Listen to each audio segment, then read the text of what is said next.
NIC 12, Impuesto a las ganancias, presentado por el grupo número 1. El equipo que tendrá bien realizar la exposición de esta norma está integrado por Iris Yesenia Martínez, María Cristina Garza, Gaspar David Castro, Luis Alberto Gómez, Blanca Rocibel Pérez y Jocelyn Lemos García. El objetivo principal de la norma es prescribir el tratamiento contable que se da a los impuestos de la ganancia. El principal problema a contabilizar del impuesto a las ganancias es cómo tratar las consecuencias actuales y futuras, y, por ejemplo, la recuperación en el futuro del importe de los libros de activos y pasivos, estos que se reconocieron en los estados financieros, así también las transacciones u otros sucesos del periodo corriente que han sido objeto que se deban reconocer en los estados financieros.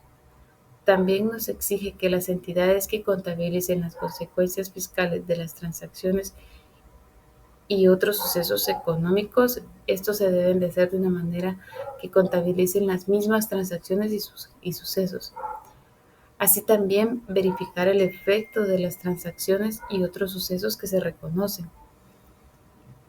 También nos indica que esto debe de abordar el reconocimiento de activos por impuestos diferidos, estos que aparecen ligados en pérdidas fiscales o créditos que no se utilizan, así también la prestación de lo que es el impuesto a las ganancias en los estados financieros, incluyendo la información a revelar sobre los mismos.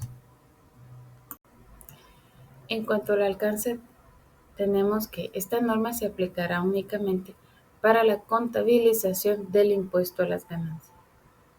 En términos de impuesto a las ganancias, incluye todos los impuestos, ya sean nacionales o extranjeros, que tengan relación con las ganancias sujetas a imposición. El impuesto de las ganancias también incluyen otros tributos, así como retenciones sobre dividendos, estos que se pagan a una entidad subsidiaria, asociada o acuerdo al conjunto sobre la distribución de la entidad que informa. Así también nos aborda los métodos de contabilización de las subvenciones del gobierno, ni los créditos fiscales, estos que sean por inversiones. Reconocimiento de activos y pasivos por impuestos corrientes. Se reconoce un pasivo por impuestos corrientes cuando una empresa tiene la obligación de pagar sus impuestos en el periodo corriente, ya sean generados en ese mismo periodo o en periodos anteriores, por ejemplo, cuando son gravables a las utilidades. Por ejemplo, también, si una entidad calcula que va a pagar 50,000 quetzales de impuestos en el periodo corriente, entonces lo va a reconocer como un pasivo.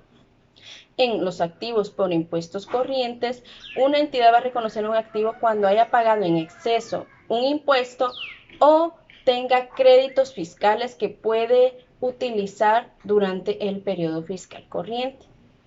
Por ejemplo, una entidad ha pagado 70,000 quetzales de impuestos, pero solo debería pagar 50,000, entonces tiene 20,000 quetzales que puede recuperar en periodos posteriores. La contabilización tanto del activo como del pasivo debe ser por separado y solo pueden compensarse entre ellos si hay una normativa fiscal que se los permita. Estas estimaciones por impuestos corrientes deben ser precisas y basadas en la normativa legal vigente y deben ser revisadas constantemente si necesitan un ajuste para poder reflejar en el balance de situación financiera la realidad económica. Reconocimiento de activos y pasivos por impuestos diferidos. Se debe registrar un pasivo por impuestos diferidos cuando la base fiscal del activo es menor a su valor en libros, lo cual provoca que se paguen impuestos en exceso antes de que el valor en libros se recupere. Por ejemplo, las diferencias en las depreciaciones base NIF y base ISR.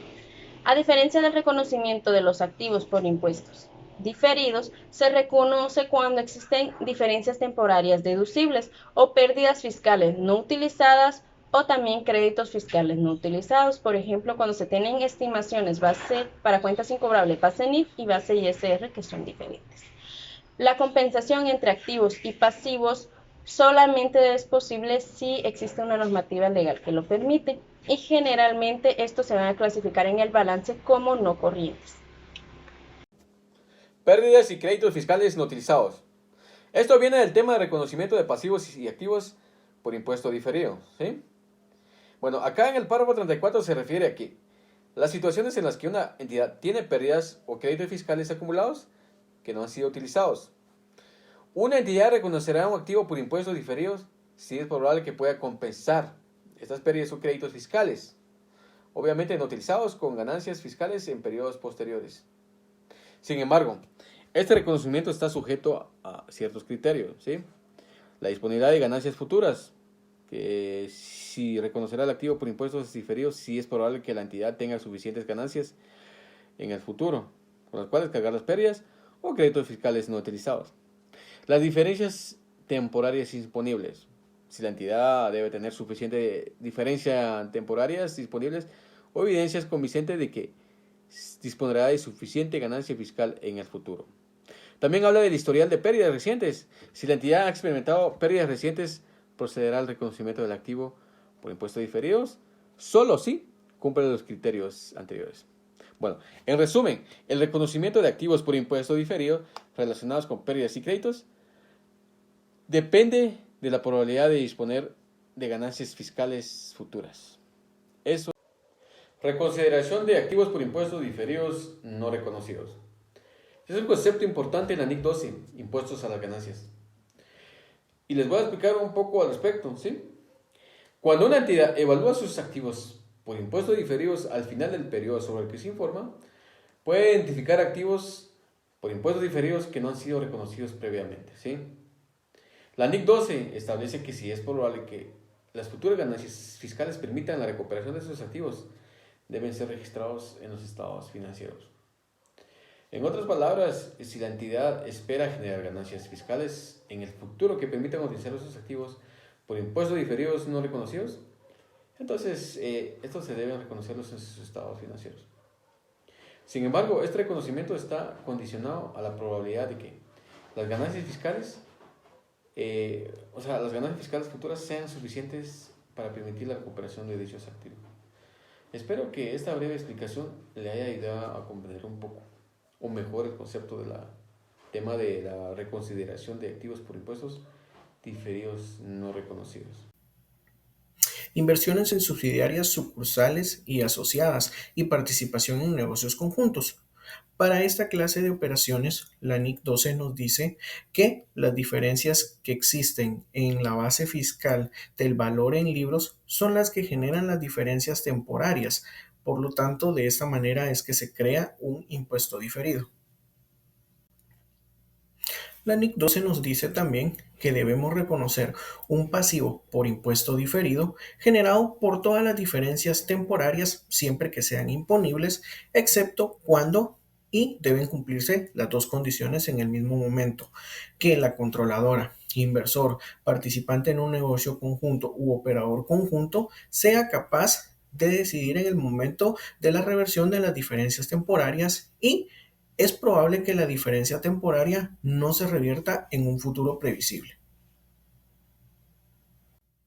Ahora bien, en el caso de los activos, pues debemos reconocer un activo por impuesto diferido generado por todas las diferencias temporarias siempre que éstas sean deducibles cuando, primero, las diferencias temporarias se reviertan en un futuro previsible y se disponga de las ganancias fiscales contra las cuales se puedan utilizar estas diferencias temporarias. Medición. Según la NIC 12, los pasivos o activos corrientes de tipo fiscal deben medirse por la cantidad que se espera pagar o bien recuperar dependiendo de la naturaleza de las operaciones. Los activos y pasivos por impuestos diferidos se medirán por las tasas impositivas. Estas pues, son determinadas por leyes fiscales y reflejarán las consecuencias fiscales que en la entidad se derivan y en la forma que ésta espera recuperar o liquidar el valor en libros de sus activos y pasivos.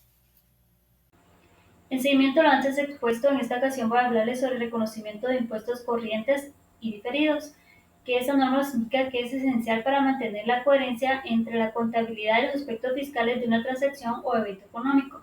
En cuanto a las partidas reconocidas en el resultado, nos indica que el impuesto corriente y el diferido se reconocerán como ingresos o gastos e incluirá en el resultado del periodo excepto en la medida en que el impuesto surja por los siguientes eventos. A. Cuando una transacción o suceso que se reconoce en el mismo periodo o en otro periodo diferente fuera del resultado, ya sea en un resultado integral o directamente en el patrimonio. Y B. Cuando una combinación de negocios surge.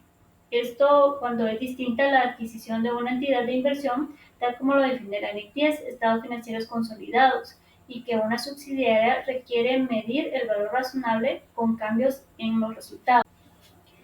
En cuanto a los impuestos diferidos que surgen de una combinación de negocios, la NIC 12 nos dice que se reconocen y contabilizan de acuerdo con las normas aplicables para cada tipo de transacción.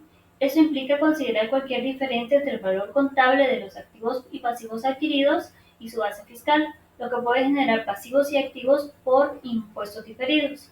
En cuanto a los impuestos corrientes y diferidos generados por pago basados en acciones, se reconocen de acuerdo con las normas contables aplicables y los impuestos corrientes se registran como gastos por el periodo en que se devengan los pagos basados en acciones, mientras que los impuestos diferidos se reconocen y contabilizan en función de las diferencias temporarias entre la base fiscal y contable de los activos y pasivos relacionados con los pagos basados en acciones. Presentación. La norma en su párrafo 71 nos habla sobre la compensación y nos dice que una entidad puede compensar activos de impuestos corrientes y pasivos por impuestos corrientes siempre y cuando la entidad tiene el derecho de compensar estos importes reconocidos. Y también nos habla sobre aquellos activos y pasivos corrientes de la misma naturaleza fiscal que puedan ser reconocidos por separado, pero pueden reconocerse o pueden compensarse en el estado de situación financiera, siempre y cuando estén sujetos a los mismos criterios. En este caso podemos dar un ejemplo del IVA crédito y el IVA débito, que sí podemos hacer esa compensación fiscalmente. También nos habla sobre los estados financieros consolidados y nos dice que un activo fiscal de naturaleza corriente en una entidad de un grupo puede compensarse con un activo y un pasivo corriente siempre y cuando las dos entidades estén sabidamente informadas y lleguen al acuerdo de que no van a tener intención de hacer o recibir tal pago neto para poder compensar este activo y este pasivo. Gastos por impuestos a las ganancias. La norma nos habla sobre ese gasto por el impuesto a las ganancias que viene relacionado a una ganancia o una pérdida de actividades ordinarias y nos indica que este impuesto debe ser reconocido o presentado de acuerdo al resultado del periodo, tanto en el estado de resultados del periodo como en el otro resultado integral. También nos habla sobre la diferencia de cambio de los activos o pasivos por impuestos diferidos en moneda extranjera. Y de acuerdo a la NIC 21, esta nos exige que ese reconocimiento como ingreso o como gasto de esas transacciones o de esas operaciones en otra moneda extranjera sean reconocidas o presentadas en el estado de resultado integral.